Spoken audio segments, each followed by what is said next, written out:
কবিতার নাম sports car. পৃথিবীর অজস্র মানুষকে আমি ঘৃণা করি তাদের মতাদর্শ, জীবনবোধ ও কার্যক্রমের জন্য, কিন্তু প্রাণকে আমি ঘৃণা করি না।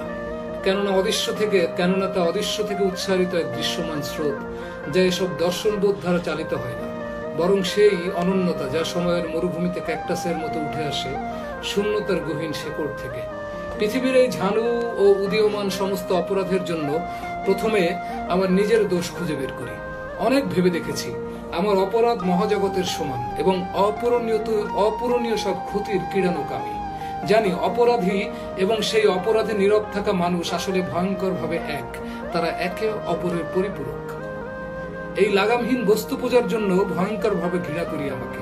মনে আছে এক স্পোর্টস কার কেনার জন্য আমার মাকে বেচে দিয়েছিলাম বাজার নামক কসাইদের হাতে। স্পোর্টস কার কেনা উপলক্ষে যে রাত্রিভোজের আয়োজন করেছিলাম, ওখানে রংধনু রঙের পোশাকের ওয়েটারেরা যে আমেরিকান স্টেক পরিবেশন করেছিল, তা থেকে আমার মায়ের মাংসের ঘ্রাণ আসছিল। ওটা ছিল আসলে আমার মায়ের মাংস। ছেলেবেলায় যার কোলের ভিতর শুয়ে পূর্ণিমার চাঁদ দেখতে দেখতে যা তার শরীর থেকে যা আমি পেতাম, যেমন ছোট্ট কামিনী গাছ বসন্তের রাতে মাটির থেকে যে ঘ্রাণ পাই। জানি না সমুদ্র আমাকে আর গ্রহণ করবে কিনা, পা ভেজাতে দেবে কিনা তার স্রোতে। কেননা সামান্য এক ফোঁটা বিষে বিষাক্ত হয়ে যেতে পারে মহাসাগর। আমি কোনোভাবে আর লুকাতে পারছি না নিজ হাতে তৈরি করা অন্ধকার। কেননা আকাশের প্রতিটি কোণায় জ্বলে উঠেছে যে নক্ষত্ররা। সমুদ্র আমাকে পরিত্যাগ করেছে, শুধু আমাকে গ্রহণ করার জন্য সে তো আর মেরে ফেলতে পারে না তার পেটের ভেতরে শান্তিতে ঘুরে বেড়ানো মাছেদের। আসলে কি তাদের সেই শান্তি আছে আর? আমি যে রাষ্ট্রে থাকি, তারা তাদের নিজের ছায়া থেকে সৃষ্ট শত্রুর ভয়ে সমুদ্রের তলদেশে পাঠিয়েছে ডুবোজাহাজ, এবং এমন সতর্ক দৃষ্টিতে তারা ঘুরছে যেন স্বপ্নে নিজেরাই দেখামাত্র নিজেদেরকে তারা হত্যা করবে। নিজেরাই নিজেদের শত্রু হওয়া ছাড়া মানুষের আর কোনো মহৎ উদ্দেশ্য নেই এখন আর। আমি জানি না মানব সৃষ্ট দাবানলে পুড়ে যাওয়া একটা ছোট্ট ওরাংওটাং শিশুর অভিশাপ থেকে পৃথিবীর আগামীর মানব শিশুরা নিজেদেরকে উদ্ধার করতে পারবে কিনা। নিজেকে এত ঘৃণা করি যে অন্যরা আমাকে ঘৃণা করার সুযোগ পায় না, অথবা বলা যেতে পারে তারাও নিজেদের ঘৃণায় এত ব্যস্ত যে অন্যদেরকে ঘৃণা করার সময় তারা আর পায় না। এই জন্যই তারা এক এক সময় আত্মশ্লাঘায় হিরোশিমার পারমাণবিক বোমার মতো দানবিক প্রতিহিংসাপরায়ণ হয়ে ওঠে, যার ফলাফল অনিবার্য মরুভূমি এবং মহামারী, যেখানে এই ক্ষীণ মানব সভ্যতা ফুটে আছে একটা ক্যাকটাসের মতো। তাদের হৃদয়ের সেই মরুদ্যানে যেখানে আগুনের ফুল ফোটে আর ঝরে যায় কান্নার ফোঁটার মতো। জানি না কবে থামবে তোমরা যাদেরকে আমি নিজের চেয়েও একটু কম ঘৃণা করি।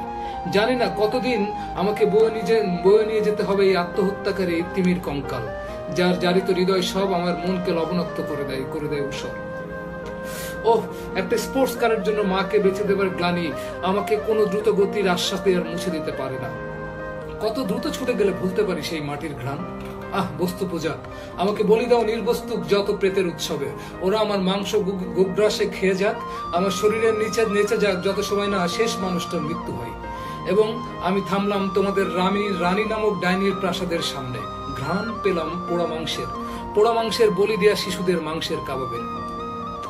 রাজগায়ক হবার লোভে বললাম দারুণই ঘ্রাণ, আর ডাইনিকে খুশি করার জন্য গেয়ে উঠলাম এমন সব গান যে গান আমি নই, যে গান নয়, বরং যে গানগুলো সেই ড্রাকুলার মতো নার্স, যারা পেট শক্তির কবলে পড়ে গভীর রাতের ইনকিউবেটরে শুয়ে থাকা শিশু আর ক্রমাতে থাকা বৃদ্ধদের অক্সিজেন মাস্ক খুলে দেয়।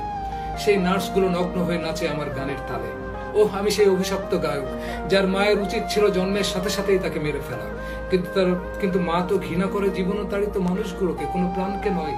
প্রাণ তো স্বপ্নের মতো, যে কারো দেখিয়ে দেওয়া পথ ধরে চলে না, সে চলে তার নিজের দেখানো পথে।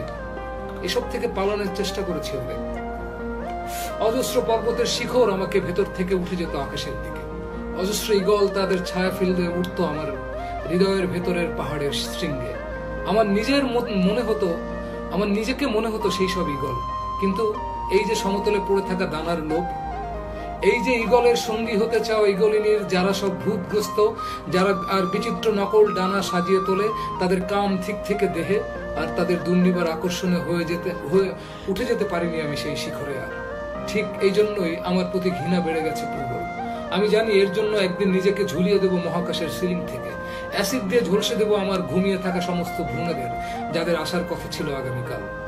সেই সব সন্ন্যাসিনীরা কোথায়, যারা তাদের জ্যোতির্ময় দেহ থেকে জোনাকিদের ছেড়ে দেয় অন্ধকারে, আর বিষে জর্জরিত পাপাত্মাদের যারা নিহারিকার বলয়ে উজ্জীবিত করে?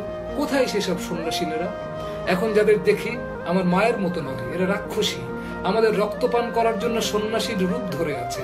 প্রেম যাদের কাছে সেই কসাইখানার দরজা খুলে দেবার চাবি। আহ, সাপের কুণ্ডলীর মতো ধর্মতীর্থগুলো দেহের আড়ালে লুকিয়ে রাখে চিতাবাঘ, নিজেকে দেখায় আদুরে বিড়াল। তুমি যখন তার কাছে যাবে, বিড়াল থেকে সে রূপান্তরিত হবে চিতাবাঘে, তোমাকে গ্রাস করবে এক লহমায়, ঢেকুর তুলবে যার দুর্গন্ধ থেকে ঈশ্বরও থাকে অনেক দূরে। তোমরা নিশ্চয়ই সেসব বিশ্ববিদ্যালয়গুলোকে চেনো যারা তোমাদের শেখায় বস্তু পূজা ও দাসত্ব। তোমরা নিশ্চয়ই তার শিক্ষকদের চেনো যারা শয়তানদের নিজ হাতে বানানো কলের পুতুল।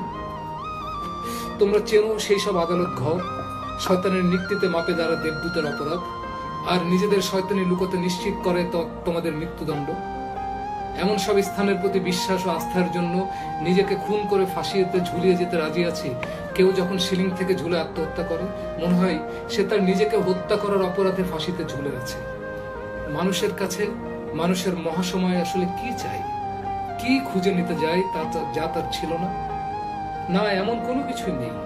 সমুদ্র যখন কোনো জাহাজকে ডুবিয়ে নেয়, তখন তার বলা যায় না সেই জাহাজের ভিতর থাকা অমূল্য মণিরত্নের লোভে সাগর তা করেছিল। বরং সমুদ্র নিজেই জানে কোথা থেকে সে চুরি করে নিয়ে যাচ্ছিল সেই সব মণিরত্ন, মুক্ত, যা ফলে উঠেছিল মুখ বন্ধ ঝিনুকের বিষের ভেতরে। কোথায় থামবে এইসব জলদস্যুরা? কোথায় থামবো আমরা? থামার আগে ঠিক কতটা ফুলে উঠবো আমরা লাশের মতো? এই যে অজস্র মণিরত্নে মানুষ ফুলে ফেপে উঠতে চাই, মনে হয় মরার পরও একটা লাশ এভাবে ফুলে ফেপে ওঠে, অপেক্ষায় থাকে শকুনের বা ছোট্ট কীট পতঙ্গের। তোমরা কি জানো সেই কীট পতঙ্গ বা শকুন তোমরা নিজেরাই, যারা তোমাদের দ্রুত নিঃশেষ করে তোমার পাপ, গ্লানি, লজ্জা থেকে তোমাদের মুক্তি দিতে চাও? আমি জানি আমাদের নিজেদের প্রতি নিজেদের প্রেম সেই সব কীট পতঙ্গের প্রেমের মতো, যারা কবরের ভিতরে একটি লাশকে নিঃশেষ করে দেয়। পুরোহিতগুলো কোথায় থামবে? কোথায় থামবে এইসব হায়নার মতো রাষ্ট্রনায়কেরা? কোথায় থামবে এই বিরাট বিরাট নরক কারখানার মালিকেরা? কোথায় থামবে আমার এই স্পোর্টস কার, যার জন্য থামিয়ে দিয়েছিলাম আমার মায়ের অশরীরী হৃদস্পন্দন? আমি ভয়ঙ্কর ভাবে ঘৃণা করি আমাকে। এই কাজটা যখন করছি তখন আমার উদ্ধারের আর কোনো পথ নেই, এবং পৃথিবীর অবর্ণনীয় নরকের সড়কে আমার লাশের মতো ছুটে যাচ্ছে সেই স্পোর্টস কার, মায়ের লাশের মতো সেই স্পোর্টস কার। জানি না তাকে থামানোর কি উপায়।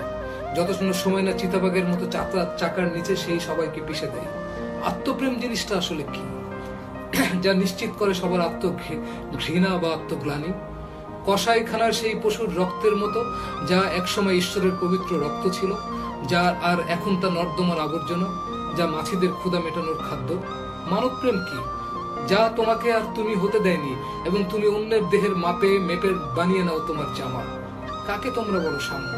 অসম ব্যক্তিদের নিজেদের একে আকারে থাকার কোনো জাদুদণ্ড, অথবা চিড়িয়াখানার সব প্রাণীর খাঁচা যেমন একরকম হয়? শোনো, আমাকে শোনাচ্ছি, তোমরাও শোনো। মানুষের সাম্য কোনোভাবে আসবে না যদি তারা ব্যক্তিগতভাবে সেই চূড়োয় ওঠার সামর্থ্যবান না হয়। তোমার উচ্চতার তারতম্যের উপর নির্ভর করে না সমুদ্রের গভীরতা, বরং তুমি তোমার খুঁজে আনা গভীরতা বোধ দিয়ে সমুদ্রের সমান গভীর হতে পারো। আর আমি কে? সে কে? অন্য কেউ কে যে তোমাকে উদ্ধার করবে? তোমার হয়ে কেউ তো জন্ম নেয়নি। যদি উঠতে চাও এই গলের মতো, তবে তোমাকেই তোমার আত্মার থেকে পালক নিয়ে সুনিপুণ কারিগর হয়ে বানিয়ে নিতে হবে ডানা। অন্যের ডানায় ভর করে নিশ্চয়ই আকাশের চূড়ে তুমি উঠতে পারবে না। এমনকি নয় ইকারুসের জন্য বানানো তার পিতার বানানো ডানাও। সূর্য ঠিকই জানে কার ক্ষমতার কতটুকু সে নিজের জন্য ব্যয় করেছে। তুমি তো সূর্যেরই ক্ষমতার ফলাফল, তাই সে তোমাকে ছুঁড়ে ফেলে দেবে নিচে, গলিয়ে দেবে তোমার সব এবং তোমার নকল ডানা। ওহ, আমি প্রচন্ড ঘৃণা করি এই পিতা নির্ভরতার জন্য। আর আমার পিতার আর তার পিতার প্রতি, আর সেই পিতা তার পিতার প্রতি নির্ভরতাই। এইভাবে সবাই কারো প্রতি নির্ভরশীল এবং শূন্যে ভেসে আছে যেন কোনো মুহূর্তে পাতালে পতিত হবার জন্য। যেমন আমি পতিত এই বস্তুপুঞ্জের ভিতরে, বস্তু পূজার মন্দিরে, যারা আমাকে গোগ্রাসে গিলে বদ হজম করে দিয়েছে এই স্পোর্টস কারের ভেতরে ডিজেলের মতো। আমি ছুটে চলেছি আমার মায়ের সবের মতো জীবনের মহাশ্মশানে। কাদের সাথে আমাদের এত প্রতিযোগিতা? কার সাথে আমি জিততে চাই? নিজের পরাজিত দানবের সাথে? কাকে আমি শাসন করতে চাই যখন আমি নিজেকেই শাসন করতে পারি না? নিজে যখন গিলোটিনে চড়াতে চাই, বস্তুপুঞ্জরা আর সাড়া দেয় না।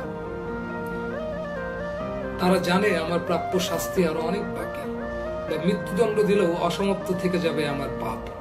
ছুটে চলেছে আমার স্পোর্টস কার সমাপ্তির আশায়, কিন্তু জানি সেই সমাপ্তি আসলে কোনো এক রেসের শুরু, আর আমার এই পাপ বোধের, এই বস্তু নির্যাসের হ্যাংওভার কাটানোর আর কোনো পথ নেই।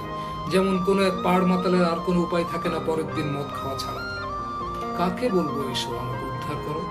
আমি তো তাকে সরিয়ে জীবনের ঈশ্বর হয়ে উঠেছিলাম। চেপে বসেছিলাম এই স্পোর্টস কারের সিটে, এক রক্তমদির ড্রাইভারের মতো। তোমরা খুব ভালো মতোই জানো সিট বেল্ট আমাকে এমন ভাবে বেঁধে ফেলেছে শেকলের মতো, শুধুমাত্র গাড়ির ধ্বংস শেষেই তা থেকে মুক্তি সম্ভব। জানি ধ্বংস অসম্ভব এই স্পোর্টস কারের। আমি কি এখন শিশুর মতো মাকে আর মা বলে ডাকতে পারি? আমি কি এখন মনে করতে পারি মাটির মতো সেই মায়ের ঘ্রাণ? না, তা আর সম্ভব নয়। তাকে যে বাজারের মতো এক কসাইয়ের কাছে বেচে দিয়েছিলাম, কসাইরা সেই মাংস এত সময় কেটে টুকরো টুকরো করে বেচে দিয়েছে তোমাদের কাছে, যা এখন তোমাদের পেটে হজম হচ্ছে নিরালাই। তারপর মেলাবে স্পোর্টস কারের গতিতে গা ছমছমে মহামারীর শূন্যতায়।